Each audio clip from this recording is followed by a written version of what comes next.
But I'm gonna speak to you about this story in a way that puts it in context. Because we're always shown Daniel, but did you know that at the time of this story, Daniel was not a young man? Daniel was most likely in his early to mid 80s. If we follow the path of the king that he was serving, that tells us that dated-wise, he was about 80 years old. And it wasn't that he was this bold young man, because that's the image that I got when I look at it from some of the kids' stories. But he was a wise old man at this time. And it makes the story about 1,000 times richer for me, understanding that he was a man advanced in his years. Daniel served under 4 kings from 605 to 530 BC. First, it was King Nebuchadnezzar. We talked about him last week.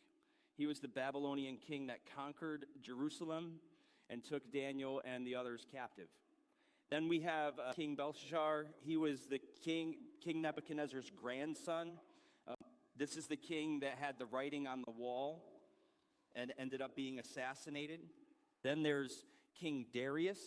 King Darius was an administrative genius, and we'll see that in the text. And then the fourth one is King Cyrus. He was a Persian king that conquered Babylon, and he is the one that we talked about in Nehemiah that ended up sending the Jews that were in exile home. But Daniel served in all 4 of these administrations. Just for your information, it gives you a little more of a peek of why Daniel is so important, because he didn't just have to deal with one king and one style and one administrative style. He had to learn to adapt to the different rulers that were over him. Does that sound familiar to us today that live in a culture where every few years there's an administrative change, or there's a leadership change, or there's lawmakers that come in and out and have their own agendas, right? So we can draw some very, very clear things from here.